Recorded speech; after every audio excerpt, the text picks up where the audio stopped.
Coral Mission. And why are we in Cairns? We're here because it is the gateway of the Great Barrier Reef. So coral itself as a mission, what is the science objective? The real objective of it is to measure the condition of a portion of the world's coral reef area. So portions of the Australia Great Barrier Reef, Marianas Islands, Palau, and the main Hawaiian island chains. So not only to assess the coral reef condition, but also their relation to the environment. So why are coral reefs important, you might be asking? Well, realistically, whether or not you have corals in your backyard or you like to scuba dive, coral reefs are valued at about 400 billion US dollars worldwide, or actually, excuse me, it's 400. They're very expensive. Wait, they Michelle, contribute significantly to the global So who budget. are we and why are we here? That is a good point. I didn't mention this. So I am the project scientist for the Coral Reef Airborne Laboratory mission. My name is Michelle Gierach, and I'm at NASA's Jet Propulsion Laboratory in Pasadena, California. Yep. I got very excited about science. And I'm Ernesto Diaz, also out of JPL in Pasadena. And I'm the project system engineer for Coral, as well as the Coral campaign operations manager. So we're excited to be here for the next month and a half, collecting great data over the Great Barrier Reef. And as you can see, I'm extremely passionate about Coral, the mission, so I just want to get on into the science and not even tell you who we are. So I apologize for that. So maybe let's show you around and show you the heart and soul of our project. So yeah, the Follow Coral us. mission would not be possible without this behind us. So this is the heart and soul. It's the Tempest Applied Solutions Gulfstream 4, and the instrument that aboard it is what makes Coral, the mission, possible, which Ernesto is now going to show you. Right, so if you look underneath the belly of the airplane here is where we have the window for PRISM, the portable remote imaging spectrometer. And this is what PRISM sees through as we're flying. So if you imagine us flying at 28,000 feet, we're looking at about a swath of 4.75 kilometers, which is quite a wide area. And that's what allows us to cover the majority of these reef areas in such a small amount of time. So as we go up into the cabin, we'll show you the actual instrument and how we make this all happen. So needless to say, the PRISM instrument from the belly of the plane are our eyes in the sky, literally. That's right. So they're providing images just like the visible human eye would see from looking out of a plane, as well as so much more information that actually allows us to get at that coral reef condition. So what is coral, what is algae, and what is sand? And the way it does this is actually through specific spectral signatures that we can distinguish due to great instruments like PRISM. And now we're in the heart of the aircraft, and you can see a different perspective of PRISM. So instead, before we were looking from the bottom up, now we're looking top down. So this is PRISM. Right. So what is PRISM? So in a nutshell, PRISM is an imaging spectrometer. Here it is, right here. It looks like a little R2-D2. And next to it, we have its vacuum pump. So we need to maintain PRISM under vacuum for thermal and optical reasons in flight. And as we move through the cabin, I'll show you the operations station, which I call my office for the next couple months. So you guys might be wondering, why do you need all this stuff? Why is the actual instrument itself enclosed in this shell?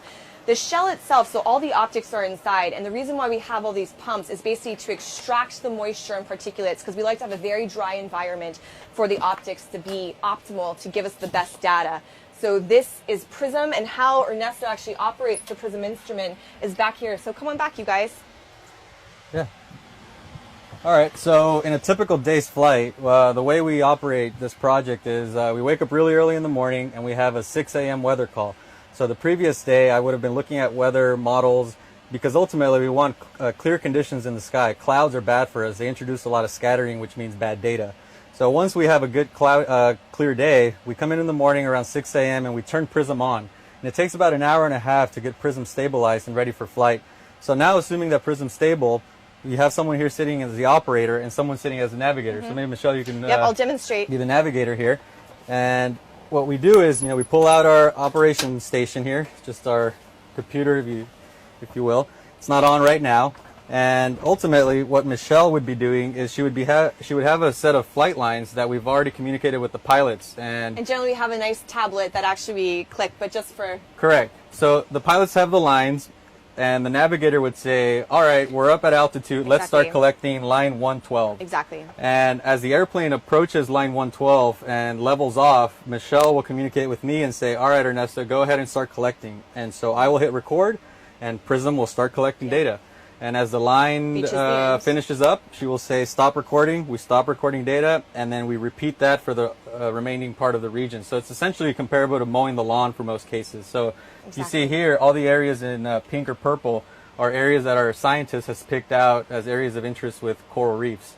And that's actually an area that we flew about a week ago. Correct, and we can show you some preliminary data Yeah, we'll from show you that in a second. We're having very quick turnaround for these products, and at the end of the day, for Coral, the mission, all data is publicly available. So we're not holding anything back. It's part of the NASA mandate.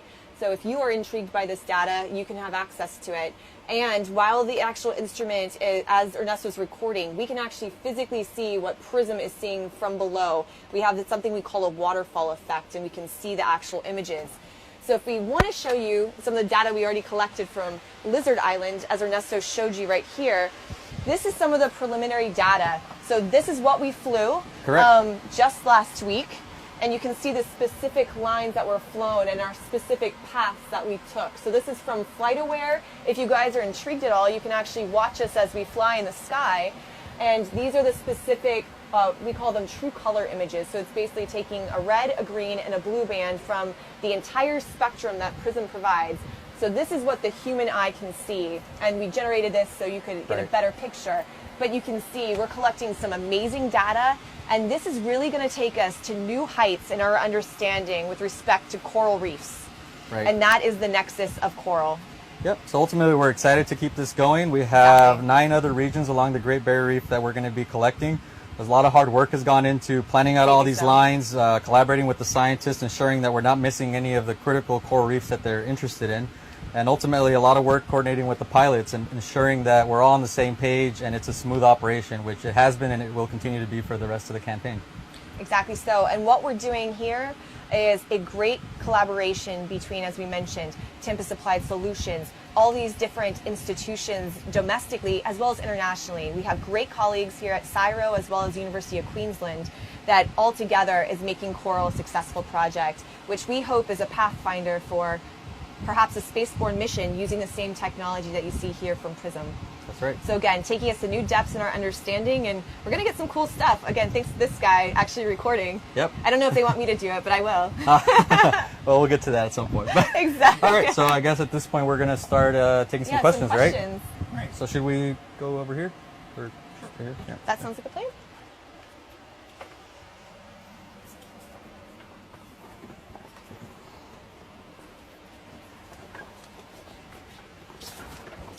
So our first question is from Facebook user Donna Nick. She says, coral reefs are so important to all of us. Can you tell us why reefs are so important? So I sort of mentioned before that coral reefs themselves are economically valuable. So not only do they provide coastal protections for people that obviously live around the coast, food, that's an easy one, right? These basically coral reefs themselves are a massive, you can almost think of them as a rainforest. So they're massive habitats for fisheries and all types of marine organisms that, you know, sometimes end up on our table. So from that perspective, as well as tourism, a lot of you like to scuba dive. I myself scuba certified, so I'm very excited that I get to go out as part of this, not for this project, but in my personal time. But the other one being biomedical. So lately, the biomedical industry has been getting a lot of organisms from the coral reefs themselves to come up with new drugs and therapy medicines, such as painkillers and cancer therapy, that have been improving greatly our way of living and our way of life. So you may go into the emergency room, though I hope you don't, and you may be getting a drug that actually was derived from something that's on a coral reef. So overall, in a nutshell, coral reefs are extremely important, even if you live, let's say, in the Midwest, and you don't have access to it. You are being impacted by a coral reef in some fashion. So they're extremely important, and the other thing being they're extremely threatened. That's really why we're here. So not only the importance, but the threat that's coming with that. So with increasing sea surface temperatures, increasing carbon dioxide going into the water, it's impacting these coral reef ecosystems. So understanding what their current state is and their relation to the environment is why we're here. I think that's one of the keys, that ultimately we don't have enough data yet to analyze the reef's overall impact, right? And so that's going to be one of the great things we get out of this enormous data set for scientists to use. Completely so. So I like to scuba dive, and that's mainly how most assessments have been thus far. You have one person going down and looking at a particular region of a massive reef. Australia's Great Barrier Reef, to put it in perspective, if you took the entire Australian Great Barrier Reef, put it up to the U.S., it's the entire U.S. West Coast. Now, if you have me and Ernesto just scuba diving, clearly what we're getting, the observations, and to extrapolate that out to saying what's happening to the entire Great Barrier Reef is not one-to-one. So what we're providing, those data sets, the in-water is essential, but what we're providing is an extra step on top of that to really understand the reef ecosystem from more of a large scale and match it with the small. Right. So it's a nice marriage, and we're getting some fantastic data. So uniform, high-density maps of basically what's happening in these coral ecosystems. That's right. So viewer Bill Dunford asks, why use planes instead of satellites? When I think of NASA, I think of satellites. Great point. Great question. point. So I think NASA has been using airplanes and satellites for a very long time. And the beauty of using an airplane before you use a satellite is you're able to test out your technology. And so PRISM's an established technology that we hope is a stepping stone for a future satellite mission that will allow us not just to study coral reefs, but other ecosystems on Earth. Exactly. So you generally have a science question, and you need something like an aircraft to actually assess that in a smaller spatial area or even time period. So for coral, we're assessing these reef ecosystems. It's one shot, so one snapshot of what's happening. But if you did have a spaceborne mission, you get to see the evolution both in space and time of coral reefs. Right. So this is really a pathfinder mission to take us to a potential spaceborne mission using the technology that you saw from PRISM. Mm-hmm. Funes Irineo asks on Facebook, what's the resolution of PRISM? Is it up to 1 square meter, or is it better? So the spatial resolution, where we fly at 28,000 feet, is at 8-meter pixel. So you have 8 meters pixels in terms of the spatial. Exactly. So to give you an idea of that, so anything that is larger than 8 meters in size, PRISM will be able to detect. So we're not looking at a specific coral, but we're looking at the reef ecosystem. So a good way to think about that is we're not looking at a single tree in a rainforest, but that entire rainforest. That's right. And so anything greater than 8 meters is what we're resolving from PRISM. Can you talk a little more about how you see beneath the water? Oh, yeah, go ahead. Right. So one of the beauties of our instrument is that it was specifically designed for in-water coastal applications. And so one of the things that we do when we fly over these reefs is we have a couple of validation teams actually in the water. One over Lizard Island, which is where we showed you earlier, and in about a week there's going to be another team down at Heron. And so those teams are in the water taking the same measurements that we're taking from the air and allow us to essentially remove that water column and know what's underneath the benthic cover of the reefs. And so once we do that, we validate our approach. Now we can go ahead and collect and do the same for the rest of the areas. Exactly so. So, I mean, I have to say, with any ocean application, so ocean color sensors, and PRISM could be even deemed one of those, typically you have an entire atmospheric column, and then for this, we're adding an additional complexity in that we're removing the water. So you think about that, we're removing about 99% of the signal. So you have to have an instrument that can just get to those resolutions and has high signal to noise, low polarization, high uniformity, which PRISM was designed for, as Ernesto said, all these coastal and inland applications that really require that. So it's really only through instruments like PRISM that we can actually do this. That's right. So Devin Garrick asks on Facebook, what is the likelihood of a near total die-off of the Great Barrier Reef in the next El Nino cycle? Great question. So we do know Australia, we did have a recent El Nino, and when El Nino does happen, if the warm waters last for an extended period of time, the corals themselves expel the algae. So that's what makes them white. Now, that's not to say that they're dead, but if the warming continues for a long period of time is when we then say that there is a massive die-off or a massive coral reef bleaching event. So that does typically sometimes happen with regards to El Nino. Australia is facing that right now with respect to the El Nino that just occurred. Massive die-off, I think, is a strong term. Again, it really depends upon the length at which it's occurring. And even here in Australia, we're noticing that, yes, we've heard horrible things, and not to say that some of the reefs aren't bleached, because they are, but we are seeing reef ecosystems that are very much alive and well. So it's really, that shows sort of the understanding as to having a specific scuba diver versus what we're seeing from space, well, from aircraft from the sky. Right. That's showing that, you know, it's not apples and oranges. They're definitely different stages of coral reef condition and life versus bleach, non-bleach. that we're seeing. So it's not a direct everything's bleached here in Australia. Right. And I the other think thing the same applies. the other thing we'll be able to do is try to understand why some reefs are thriving Correct. in areas where one would perceive that they shouldn't be thriving, for Exactly example. So so. it'll give us a much more a larger snapshot than we've ever had before to And that's a great analyze that. point, Ernesto. So not only are we collecting amazing data to understand this, but it's really the sciences, you're right. What's the relation of that coral reef condition to its environment? Right. So what's happening? What if one reef is alive? Why is it alive? It has something to do with the temperature. Is it something to do with that? And Right. that's really, so overall coral is improving our understanding. That's You're- the you're bottom dead line. on. Yep, You're yep. dead on. You can become my scientist, Dr. Diaz. Dr. Diaz, yeah. Jorge on Twitter asks, is the coral in Australia healthy? Great point. So as we sort of were just alluding to, there are parts that are very much alive and parts that are severely bleached. So again, understanding more about the environment that they're within, as well as, let's say, the coral species that are also occurring there. Some are more resilient than others.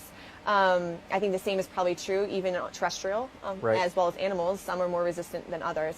And I think the same is true within the Australia's Great Barrier Reef. So And the other thing I would say is to plug our future science is Yes. once we collect the data, it takes a few months, say 2 to 3 months, for the first analyses to be produced, because that's how long it takes for scientists to go through it and make their assessment. So, keep following us. We have a great website, coral.jpl.nasa.gov, and we'll be happy to share the results. Exactly. All data is publicly available. You can go on, download it yourself if you want to explore. If you're curious about where we are in the world, that's one way to also find out. You can follow us, track us in our plane, That's or right. Gulfstream 4.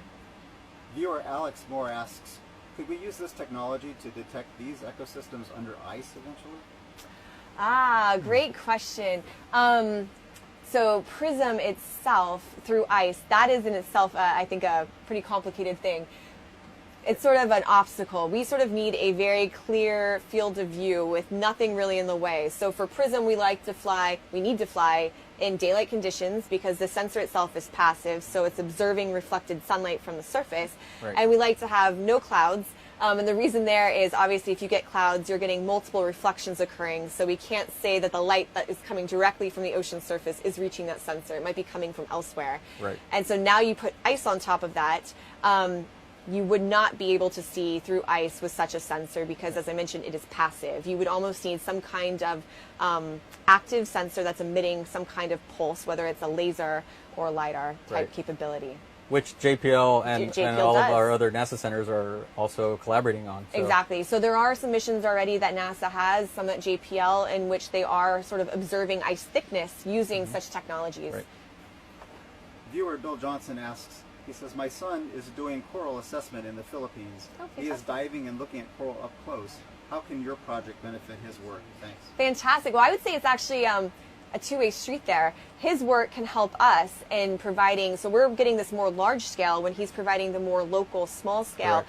And so I think his can be used to inform our large scale assessment and vice versa. If he's in a small area, he really doesn't have a great understanding as to what's happening in the reefs surrounding, which we could provide that. So I would say it's a nice, It's a nice, it's an augmentation for both Exactly. data sets Completely to so. have folks in situ and in the air. very much so. Viewer John Globy Masterone asked if you could please explain what bleaching means. So bleaching is when the waters become warm and warm for a period of time. How you define that period of time can go from bleaching to mass bleaching. But bleaching itself is when the coral is a living organism. It has algae attached to it. And when it gets too warm, just like us, that we might get too warm and we take off clothing, it's something similar where they then get rid of their clothing, being the algae itself, so that then it appears white because that is their shell. They are calcium carbonate, so it's white. Sort of like a shell that you see. It's the same thing that comprises coral. So that's what is meant by bleaching. When the conditions become unfavorable for the coral reefs, they expel the symbiotic relationship that they have with these algae to Right. sort of show their undergarments. So if you're And- wearing a bathing suit, it's something similar. And I guess one other key point is bleached coral isn't dead coral. Very true. It can recover, and in some cases they do recover. Very right? much so. It's yet another thing that we get to look at for the next couple months while we're out here in Australia. Very much so. Chris Fullilove on Facebook asks, how and where can we get the data? Oh, perfect. So you can get the data if you go to coral.jpl.nasa.gov, and physically on the website, it provides a link directly to the data. Aside from the data itself, you can also get access to, as we showed you, the Lizard Island quick look looks, images. yep. You can automatically get access to that as well. So definitely check out the webpage again, coral.jpl.nasa.gov. That's right. Chris Wassman on Facebook wants to know, will this mission show the changes that have occurred in the Great Barrier Reef? Unfortunately not. So as we mentioned, we're really just getting a snapshot. So we're seeing one point in time as to what's happened. So will we see bleached coral? Yes. Will we see alive coral? Yes. Do we know the actual stage that they're at with respect to recovery? Unfortunately not. But this is, again, providing a great understanding that we currently don't have, and providing a amazing data set that complements the in-water validation. And our next idea would be, if we can take this to space, we could get at that. We could actually look at the temporal and spatial evolution of future bleaching events. So maybe down the road, this is really a Pathfinder mission, maybe to something like that. That's right. I agree.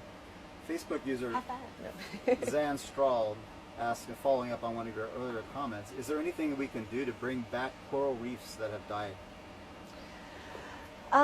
That is a very good question. There are activities that people do with respect to sort of farming corals, and then they do transplant them to certain regions. But as to bringing back the corals within certain regions that have already died, I think that would be the best approach, where you can actually do farming and try and extract them, bring them to an area. Facebook user Abby Bixby asks, do you have official observers on the ground or underwater, as it were, who are observing the reefs and providing data to support your observations? Divers, citizen scientists, etc.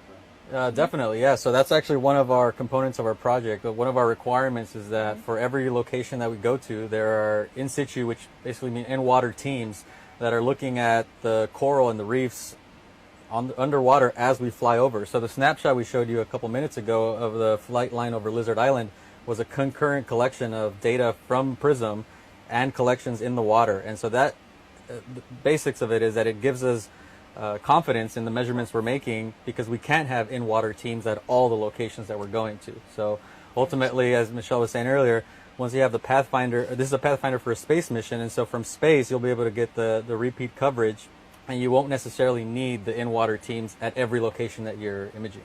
True, but you will always need validation teams, regardless, because as Ernesto said, we're seeing and we're deriving measurements from it, but we need to have concrete evidence that what we're seeing from the sky is actually what's occurring on the surface. So we'll always need validation teams, but maybe we won't need them in as many areas. In as many Great areas, point. yep. Great point. Viewer Lanny Richardson Berry asks, what can I do from across the world to help further the work you are doing to help save our coral reefs? I would say keep up the message. Do as much as you can with regards to spreading the word with respect to coral reefs and what's happening to them through your local governments. I would say that's the best thing. Just being aware and doing what you can to actually keep that message going. Yeah, I agree. Sharing the message and sharing the work that we and other scientists are doing. Exactly. Yeah. Kevin Farrow Campbell asks, so how long will this assessment take? So at the Great Barrier Reef, it'll take about another month and a half until we are done. But then the Great Barrier Reef is just one of the reefs we're going to. So we're actually going to the Hawaiian Islands next year in about, I think, February. So we'll be there for about a month, imaging all the reefs around Hawaii. And then we'll wrap up the project at the Mariana Islands and Palau in the spring. Viewer asks, how can someone work for NASA? Oh, great question. I feel I lucked into it, to tell you the truth, and it's a great honor. What are the best ways? I mean, from my experience, all I can say is you have a goal. So one of my goals was to work for NASA, and so I started, and look at me now, working here, right? And so the message there is have a goal, and, you know, obviously now I sound like a parent, do well in school, take math, take science, and one of the key things is, you know, be driven and go out of your way to try to land the job or try to land the internship. Nothing will just be handed to you, so just be persistent.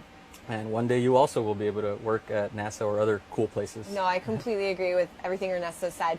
I mean, sometimes I tell my students that clearly sometimes you can get busy. And I said, you write me an email, but keep being persistent, keep writing me, because unfortunately I get a lot of emails and just keep harassing me. And I would say the same is true. If you have a dream, keep going at it. Don't fail. Just keep pursuing it. A viewer asks, what if PRISM or a similar device was deployed by a submarine? Would mapping barrier reefs underwater, but on a larger scale, be a necessary step in gathering data over the long term?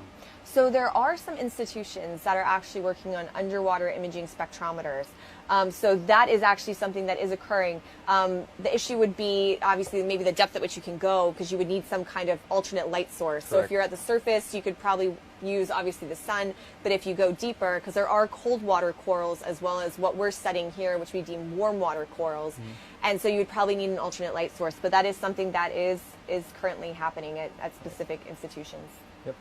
So we have time for just one final question. Sure. Devin Garrity from Facebook also wants to know, what gives you hope, particularly as marine biologists in today's world? So I would say this, I think being scientists, you always have questions, and it's always rooted to, I would say, almost the greater good. We get to go to, I love to scuba dive, as I mentioned. I grew up in Florida, going out on the water, seeing this active environment with all these different organisms and these beautiful just things around us that obviously impact us in our way of living.